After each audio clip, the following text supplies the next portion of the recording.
Bem-vindos à Igreja Pentecostal Unido Brasil, Liberdade 2, aqui em Manacapuru, sob a liderança do pastor Antônio Nino. Você é o nosso bem-aventurado estar juntamente conosco nessa nossa série de estudos em busca da verdade. Ao abrir sua Bíblia, abra o seu coração. Você que está nos acompanhando aqui pelo nosso canal da Igreja Pentecostal Unido Brasil, Liberdade 2, grupo de estudos, e também pelo nosso canal da Igreja de Tal da Graça, um canal que foi criado por mim com o intuito de levar mensagens e meditações da Palavra de Deus a todos. Sejam bem-vindos, se sintam bem e que esse momento seja um momento de aprendizado onde nós possamos aprender um pouco mais da Palavra de Deus. Hoje nós vamos falar sobre o quarto dia da criação.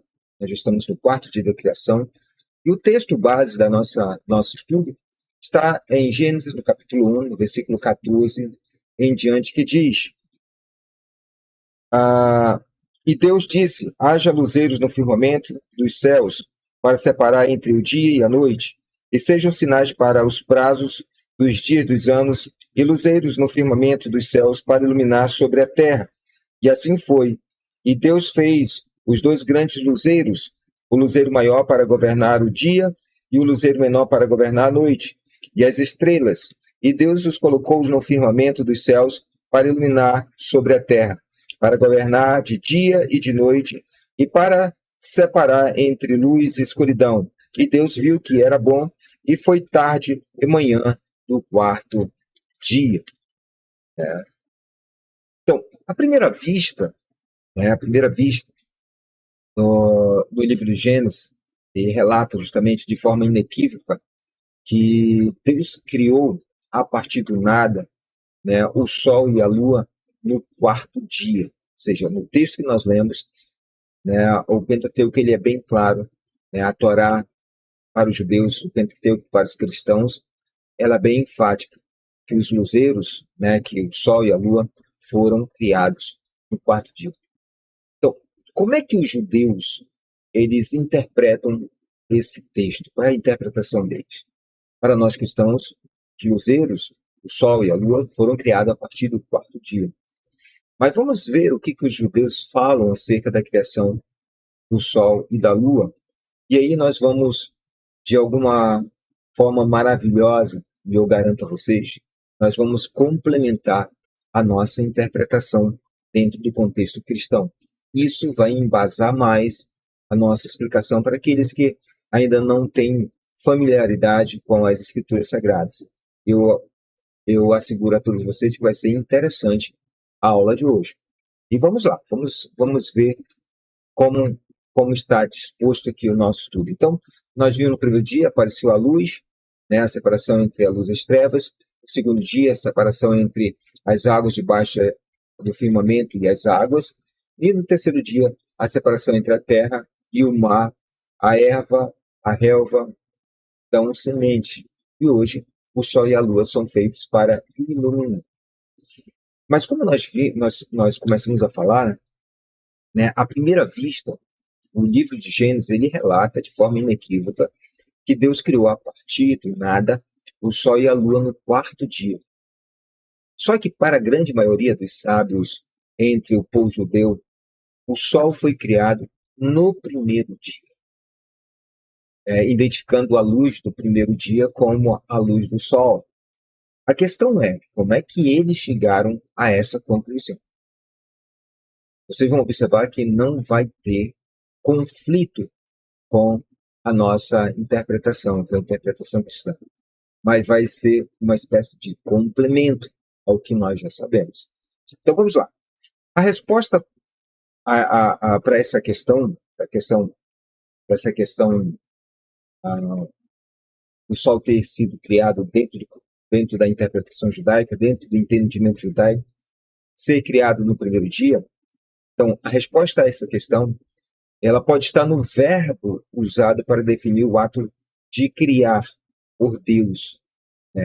O verbo com o qual Gênesis relata a atividade criativa desempenhada pelo Criador, no qual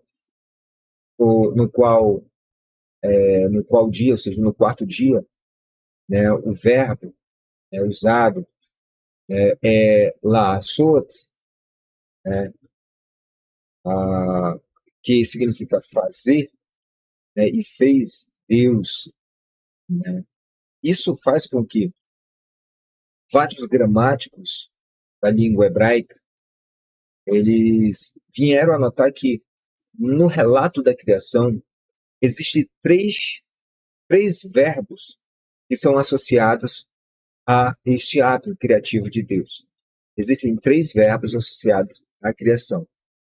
E quais são esses verbos? Os verbos são livrou, litzor e lashot, que tem o seguinte significado. Livrou significa criar. Litzor significa formar e lashot significa fazer. Então, com algumas exceções, o verbo livrou indica a criação ex nihilo, ou seja, a criação a partir do nada. Como nós muito bem sabemos, né, e lemos lá em Gênesis capítulo 1, versículo 1, né, em toda a Bíblia hebraica, o verbo livró é atribuído exclusivamente a Deus, ou seja, é um verbo que é particular de Deus. Mas como se esse verbo não pudesse ser usado a outro ser, a outra criatura. É um verbo específico de Deus. É um ato que somente Deus pode executar. Então, o segundo verbo que nós encontramos na criação, que é o verbo litzor, que significa formar, ele já vai indicar uma criação oriunda de uma matéria já pré-existente. Isso fica bem claro quando nós lemos o segundo capítulo de Gênesis, né? E lá, no capítulo 2 de Gênesis, nós temos um relatório bem detalhado, né, sobre a criação de Adão. E a Torá, o Pentateuco, ele diz de forma explícita que Deus formou, ou yatsar, o corpo do homem do pó da terra. E o Eterno formou o homem do pó da terra. Gênesis 2:14. Bem claro nisso. Em oposição ao verbo, isso é em oposição ao verbo livró, o verbo litzor indica a criação que não é a criação a partir do nada. Observe que o corpo de Adão, ele foi criado a partir de algo já existente, o pó da terra. Então, você tem o primeiro verbo, que é o livrou, que é a criação a partir do nada. Depois você tem o verbo litzor, que é formar. E esse formar, ele vai indicar uma criação a partir de algo já pré-existente. E nós vamos ver isso ao longo dos dias. Ao longo dos dias nós vamos ver isso. Da água sai os seres marinhos, né? Do ar sai as aves, né? Os seres marinhos e as aves. No sexto dia nós temos os animais, as bestas feras, e nós temos o homem formado do pó da terra. Então, a partir daí, é como se Deus já tivesse, no primeiro dia, tivesse já estabelecido a matéria-prima necessária para começar o processo de criação. Ele cria a base, ele cria a base de toda a criação, e a partir dessa base ele vai ampliando, né, as possibilidades de criação. Né? Então, o verbo litzor, formar, né, formar, ele vai formando a partir de algo já pré-existente. Né? E já o terceiro verbo, né, o verbo la'ashot, que é fazer, ele é usado mais do que qualquer outro verbo relacionado à criação, ele é muito mais usado que qualquer outro, né, ao longo do relato da criação. Enquanto Ditso indica uma ideia de uma nova criação proveniente de uma matéria já existente, La Achot expressa um segundo passo criativo feito sobre ou a partir de uma criação já existente. Eu gostaria que vocês prestassem bem atenção nesse ponto. La Achot expressa um segundo passo criativo feito sobre ou a partir de uma criação já existente. E aqui eu vou recordar a a segunda aula que nós tivemos sobre o Haja Luz. E vamos fazer um exercício de considerar. Se nós considerarmos o princípio teórico de Einstein, né, sobre a questão da grande fórmula dele, é igual a m vezes c ao quadrado, a famosa fórmula EmC ao quadrado, onde ele afirma que uma quantidade pequena de energia ela é capaz de produzir uma quantidade enorme de massa, e da mesma forma, uma pequena quantidade de massa é capaz de produzir uma grande quantidade de energia, se nós levarmos em consideração isso, que tanto a energia produz a massa, quanto a massa produz a energia, e se nós levarmos em consideração ao que nós falamos logo anteriormente a esse princípio, né, quando nós olhamos lá o verbo lá, sot, né, que expressa um segundo passo criativo, se nós formos levar em consideração isso, digamos que o primeiro passo criativo foi o haja luz. Foi o haja luz. Então, esse haja luz foi o primeiro passo, né, para nós termos um esboço do passo a seguir desse haja luz. Qual seria o passo a seguir? Nós falamos que a energia desprendida por Deus, essa luz infinita desprendida por Deus, que irradiou todo esse globo escuro, esse globo que estava apenas sobre trevas e caos, quando vem esse haja luz se torna uma espécie de expansão da criação.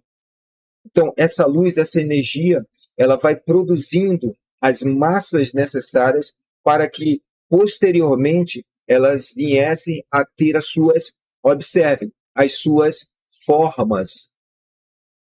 As formas, elas são obtidas a partir de algo já pré-existente. De maneira que tanto o Sol, como a Lua, como as estrelas, têm como princípio de existência a luz criada no primeiro dia. Por isso, os judeus eles falam que o Sol e a Lua e as estrelas foram criadas no primeiro dia, com o haja luz. Com o haja luz. Então, se nós levarmos em consideração esse princípio, tanto o princípio judaico como o princípio de Einstein, sobre a questão da energia produzir massa e a massa produzir energia, então pode ser perfeitamente aceitável, né, se nós considerarmos o tempo levado, né, desde a criação da luz, né, das luzes, até a criação dos luminares. Uma vez que a luz ela é energia, e à medida em que a energia vai se propagando, ela vai produzindo essa massa em que Einstein falou. Assim, no quarto dia, quando nós vemos Deus criando os luminares, Deus está criando os luminares a partir de algo que já havia sido criado. Da mesma forma, nós podemos levar em consideração, tomarmos como exemplo, a água. A água é antes do primeiro dia da criação. Então, a água já existia antes da criação. A terra também já existia antes da criação, mas ela estava oculta. A terra estava oculta nas águas, e as águas estavam ocultas na escuridão. Então, quando Deus diz, haja luz, a primeira coisa criada foi a luz. O primeiro passo foi a luz, a energia. E o segundo passo, relacionado à luz, já vem no quarto dia. O segundo passo, ou seja, a formação. A formação. Mas isso nós vamos ver mais detalhado mais à frente. Mais à frente nós vamos ver isso bem detalhado. Então, o que chama atenção, né, no ato criativo de Deus, no quarto dia, é o fato de que tanto Sol como a Lua e as estrelas, ainda estamos dentro do contexto judaico. Presta atenção, dentro do contexto judaico. Tanto o Sol como a Lua e as estrelas que foram criadas no primeiro dia, elas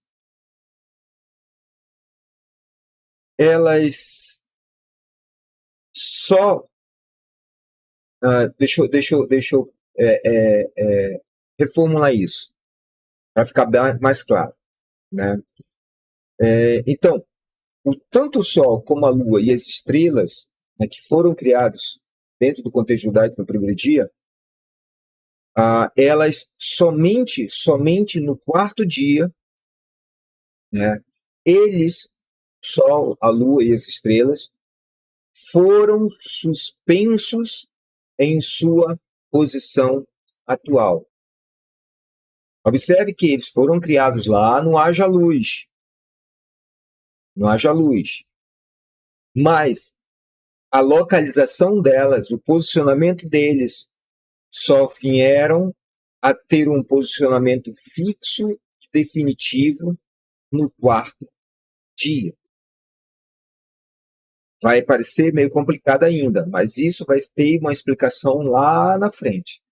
Então, a princípio, vamos ficar. Primeiro, o Sol e a Lua e as estrelas, elas surgem a partir do haja luz no primeiro dia. No entanto, no primeiro dia, eles não possuíam um lugar específico. Não possuíam um lugar específico. Não havia uma órbita específica para o Sol, Lua, Terra, estrelas e planetas. É como se a criação estivesse em um movimento frenético e que havia necessidade de uma ordem.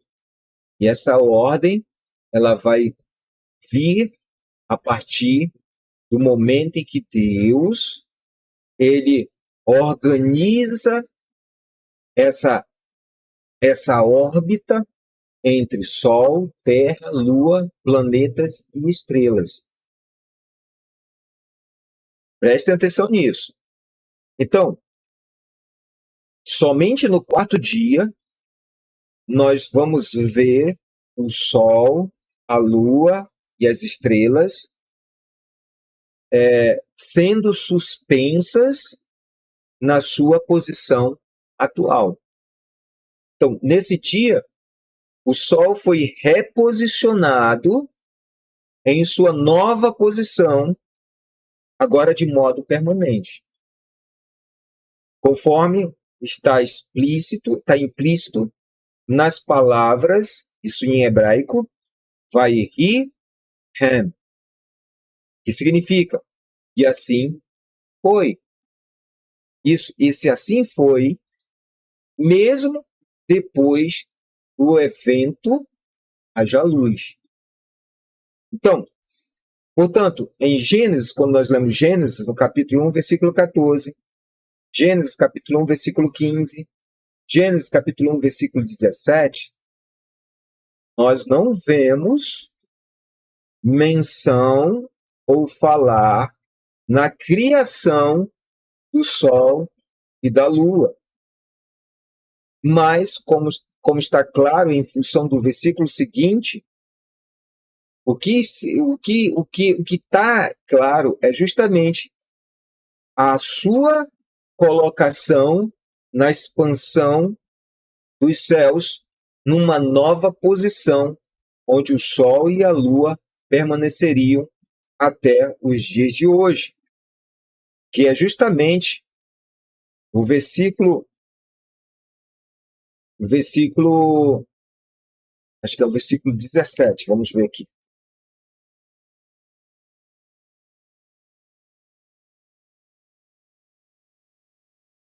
Versículo 17, que diz: Vayetem otan Elohim birkia hashamayim lechai al haaretz. Ou seja, e Deus os pôs na expansão dos céus para alumiar a terra.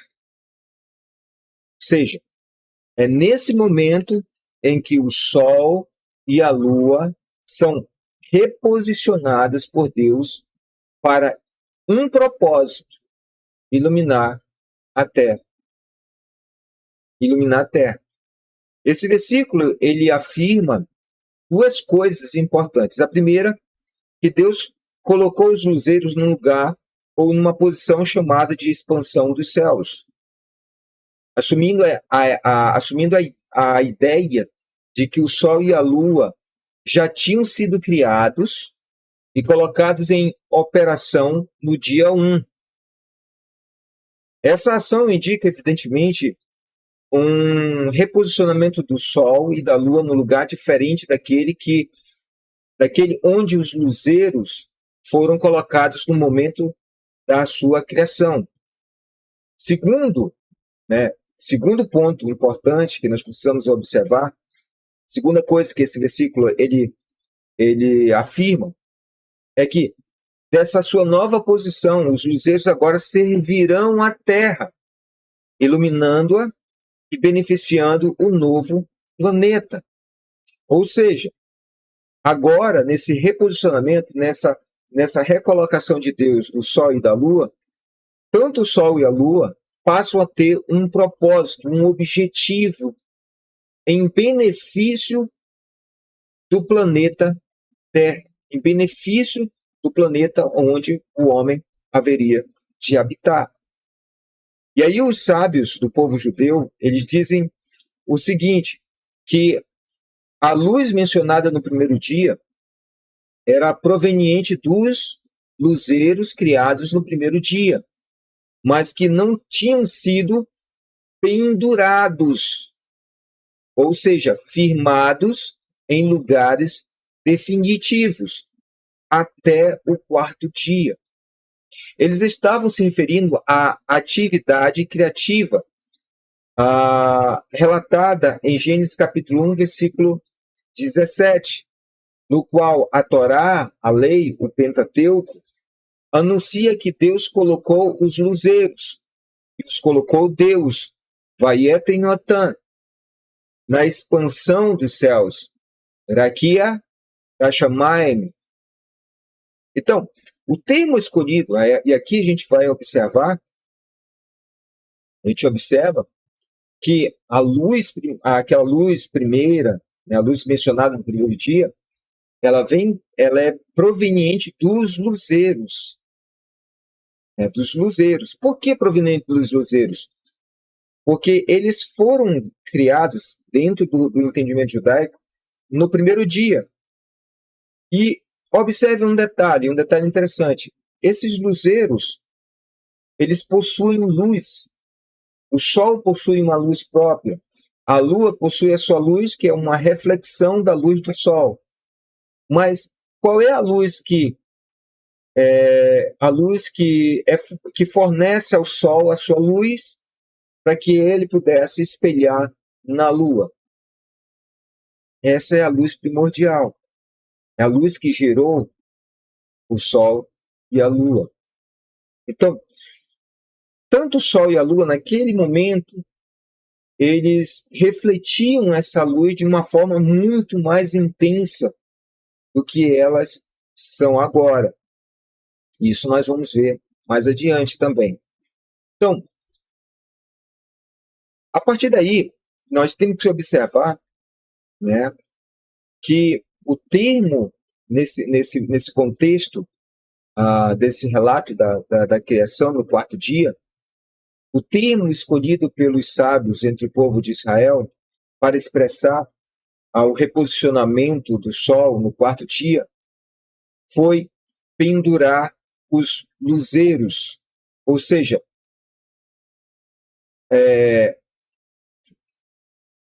Teliat Hameorot, Teliat Hameorot, ou seja, pendurar os luzeiros.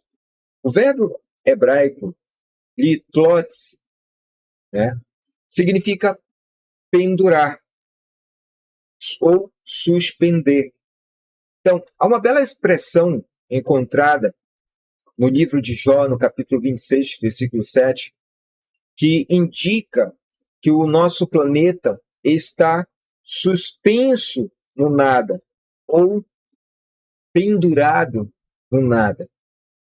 E Jó manifesta sua admiração por Deus por colocar o nosso planeta pendurado no nada.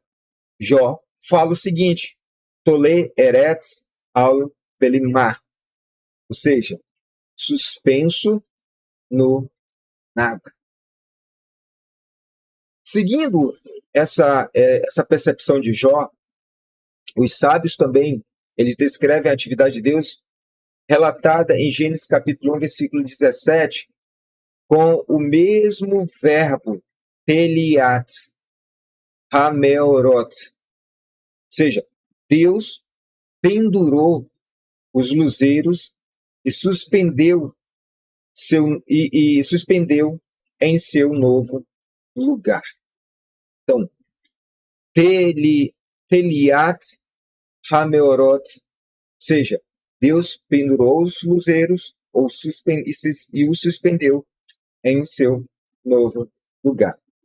Isso não quer dizer que antes do quarto dia os luzeiros não estavam suspensos no espaço, mas sim que no quarto dia eles foram reposicionados para seu local definitivo. Portanto, o que Gênesis capítulo 1, versículo 17 relata é que Deus colocou o sol numa posição diferente, chamada de Rekia Hashamayim. A mudança mais relevante com respeito a essa nova posição é que, de agora em diante, o sol estará numa posição da qual iluminará a terra, né? Lehair al haaretz. Assim, né, nós precisamos ter uma linha de raciocínio agora. Então, baseando no que nós acabamos de falar, de explicar aqui, dentro do que os judeus entendem sobre a criação do quarto dia, nós podemos agora formular uma teoria mais coerente sobre os eventos do quarto dia. Que tem o seguinte: primeiro, o sol não foi criado no quarto dia, mas sim no primeiro dia, lá Gênesis 1 em 1. É o primeiro dia lá, aliás, Gênesis. E desde o princípio, o sol foi a fonte da luz primévia, lá de Gênesis capítulo 1, versículo 3. Durante os primeiros 3 dias, o sol funcionou com o propósito de distinguir os dias das noites e atuou como um dos agentes de Deus na criação. Lá em Salmo 104, versículo 4, fala sobre isso, que dos seus anjos faz ventos e dos seus ministros labaredas de fogo. principalmente como uma fonte de intenso calor. Foi um dos agentes de Deus na formação da atmosfera e da geosfera. Terceiro ponto importante. No quarto dia, o Sol foi ajustado, ou seja, feito. Observe. O verbo fazer aqui, ele tem uma conotação de ajustar, por meio de sua colocação numa posição diferente, chamada de hierarquia Hashamayim. O quarto ponto importante, dessa nova posição, o Sol pôde irradiar sua luz em benefício dos habitantes do mundo. E o quinto ponto, podemos agora entender melhor a ideia de que houve duas fases distintas na criação, uma pré-vida e outra de favorecimento à vida. Essas duas fases foram definidas pelos efeitos e das duas, diferentes posições do Sol em relação ao planeta Terra. Vamos observar que, e aqui para explicar isso de uma forma científica, logo quando houve a expansão do universo e a formação do nosso sistema solar, o Sol era um grande maciço, o Sol era muito maior do que ele era agora. E ao redor do Sol existia gases, poeiras, que ficaram presos à gravidade do Sol. E nisso fez o efeito de um giro, criando os anéis, tipo anéis de gases, de matérias, de detritos do próprio Sol. E esses detritos foram se acumulando à medida em que esse anel de gases e detritos iam fazendo o seu percurso ao redor do Sol, criando assim os planetas, né? Até que os planetas fossem formados, levou anos e anos, anos e anos, muitos anos, até que a atmosfera da Terra fosse adequada, o Sol fosse reposicionado no seu tamanho, numa distância adequada, que proporcionasse à Terra, a possibilidade de vida. Da mesma forma, a Lua, que é o nosso satélite, ela orbitava, ela é presa à órbita da Terra. E ela também estava em processo de estruturação, de criação. Então, por milhares de anos, o Sol estava sendo reposicionado, a Terra, a Lua e os planetas estavam sendo reposicionados. Então, quando nós olhamos para a criação e olhamos para a ciência, em nenhum momento a ciência ela invalida o relato da criação. Porque se nós entendermos desta forma, em que desde do primeiro dia, do haja luz, essa luz que rompe, essa luz que vem de Deus e que expande,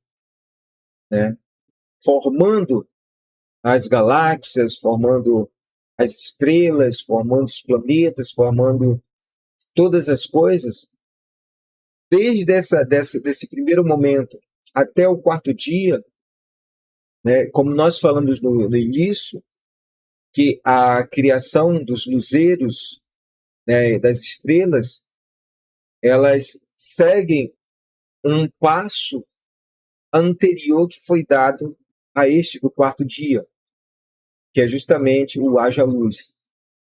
Do haja luz, lá do primeiro dia até o quarto dia, muita coisa aconteceu na Terra. A atmosfera começou a ser adequada e possibilitando assim, dessa maneira, que surgisse vegetais, surgisse plantas, árvores. Né?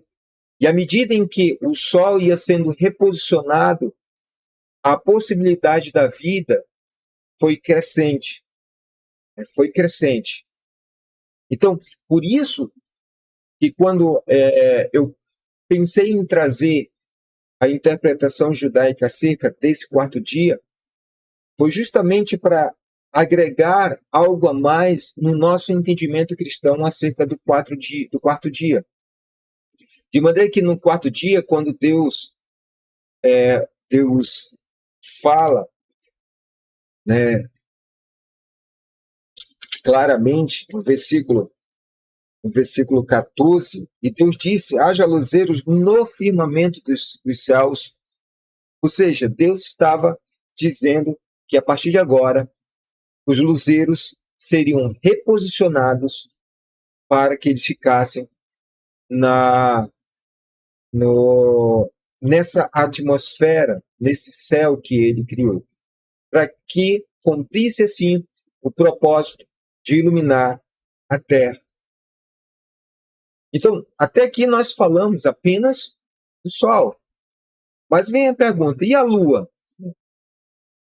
Embora tenhamos nos referidos basicamente ao alinhamento do Sol, ou seja, o reposicionamento do Sol por Deus, a Lua também faz parte desses luzeiros que Deus ele colocou na expansão dos céus.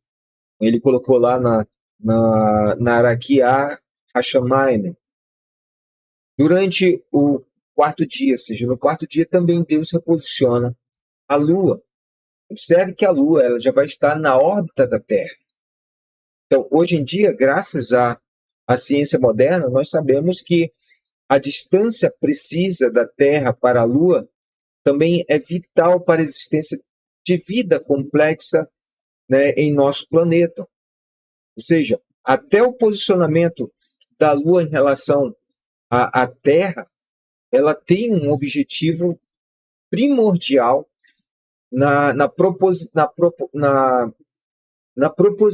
de ajudar ajudar no surgimento de novas criaturas complexas. Então, antes de tudo, a força gravitacional da Lua, ela mantém a inclinação do eixo da Terra, né, o ângulo entre o eixo da rotação e o imaginário eixo perpendicular, né, ao plano no qual ela orbita em volta do Sol, impedindo assim a Terra, quando faz o movimento de translado do Sol e da rotação da Terra, ela não vire em uma larga escala. Ou seja, uma inclinação maior da Terra, uma inclinação desajustada da Terra, ela causaria dramáticas flutuações no clima. Ou seja, o clima seria um caos completo. A Lua, ela influencia na Terra, né, justamente no que nós vemos nos mares, ou seja, a Lua tem uma influência na Terra através da força das marés.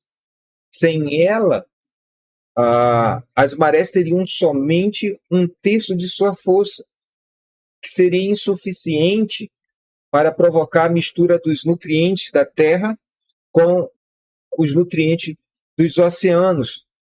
E os oceanógrafos, eles acreditam atualmente que as variações das marés provocadas pela Lua são também vitais para as correntes oceânicas. Olha só, a Lua ela exerce uma força na Terra benéfica na propagação de seres vivos. E por que não dizer também no equilíbrio, né, daquilo que Deus faz, daquilo que Deus fez ao separar os mares da terra, das águas da parte seca. Então, assim, a suspensão dos luzeiros no quarto dia, por ter consistido no ajuste das forças gravitacionais, afetando vários corpos celestes para produzir o alinhamento final dos luzeiros, o que é denominado pelos sábios, né, do povo de Israel de Teliat Hameorot, né, que resultou num posicionamento ideal entre Terra, Lua e Sol. Né, entre Terra, Lua e Sol. Ou seja, esse reposicionamento no quarto dia, Deus reposiciona o Sol e a Lua e as estrelas no quarto dia. É como se o quarto dia fosse o dia em que a Terra encontra a sua órbita perfeita, a Lua encontra a sua órbita perfeita, enquanto o Sol encontra a sua órbita perfeita dentro da galáxia. É como se as galáxias encontrassem suas órbitas perfeitas. É como se o universo diminuísse sua velocidade numa proporção em que, nessa diminuição, o universo chegasse no ponto exato, no ponto perfeito, para que a vida pudesse vir a brotar, a vida pudesse surgir de fato. É como se o quarto dia fosse o dia onde as forças externas à Terra, ela se ajustasse.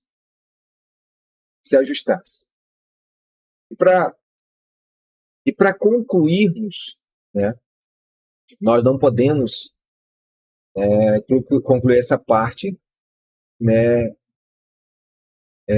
sem deixar de afirmar que, ao suspender ou estabelecer o lugar definitivo dos luzeiros, nós passamos a ter os indicadores naturais do tempo, tanto para o dia como para a noite.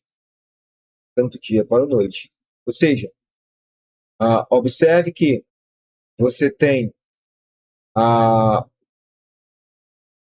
o movimento de transladação, que é o movimento em que a Terra gira em torno do Sol, que leva 365 dias, e o movimento de rotação da Terra, que leva 24 horas. 24 horas esse movimento. Ou seja, o quarto dia poderia ser muito bem descrito como o dia em que Deus estabelece a ordem do universo. O dia em que Deus estabelece a ordem no universo, para que haja a vida na Terra. Então, só recapitulando o que nós falamos hoje. Dentro da interpretação cristã, o Sol e a Lua e as estrelas, elas surgem surgem no quarto dia. Surgem no quarto dia, foram criados no quarto dia. Dentro da interpretação judaica, os judeus afirmam que o Sol e a Lua e as estrelas surgem a partir do primeiro dia, com o haja luz.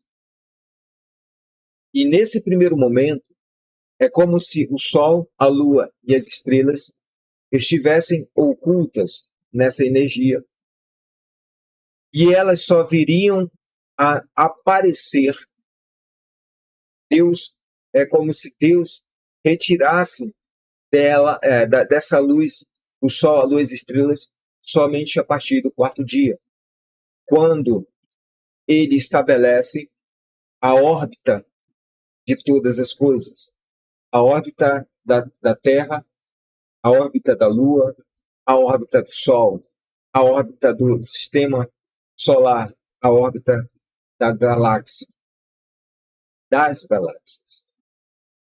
Então, o quarto dia seria, no caso, uma segunda etapa do primeiro dia. No primeiro dia vem a luz, né? E é interessante isso. Isso pode ser, a gente pode até levar em consideração a explicação judaica, fazendo um exercício bem simples. Experimente olhar direto para o céu sem nenhuma proteção. Aliás, para o sol. Olhe direto para o sol sem nenhuma proteção. Você não vai enxergar o sol. Você vai enxergar somente a luz. Mas aí você coloca uma chapa de raio-x lavada. E você coloca. Quando você coloca, você elimina parte dessa luz e aí você consegue ver o sol. Digamos que esse seja o princípio. No primeiro dia, não haja luz, sol, lua e estrelas surgem, mas não são vistas, não são percebidas por causa da luz intensa. Deus reposiciona elas já no quarto dia. E aí, ao reposicioná-las, ao dar-lhes ao sol, à terra, à lua e às estrelas as suas órbitas, eles passam a existir para a Terra. Porque como nós estudamos hoje, a Terra, aliás, o Sol e a Lua vão servir à Terra. O Sol para iluminar a Terra com o seu calor, que ajuda no processo de fotossíntese, e a Lua ajuda a Terra no controle das marés e no processo de mistura entre os nutrientes da Terra e dos oceanos. Olha que maravilhoso é esse Deus que ele cria a partir daquilo que ele criou no início. De uma coisa criada, ele tira uma coisa nova para justamente estabelecer um equilíbrio para a criação. Nós vamos ficar por aqui, espero que você tenha aprendido um pouco mais, lembrando que nós colocamos aqui foi algo complementar, algo que você pode depois estudar com calma, analisar com calma, chegar às suas próprias conclusões. Se você achar que não está de acordo, tudo bem. Se você achar que está de acordo e entendeu, melhor ainda. Se você não entendeu, deixa nos comentários. Eu não entendi, gostaria que você explicasse novamente. A gente explica novamente para você. O importante é compartilhar um pouco das coisas boas sobre as Sagradas Escrituras.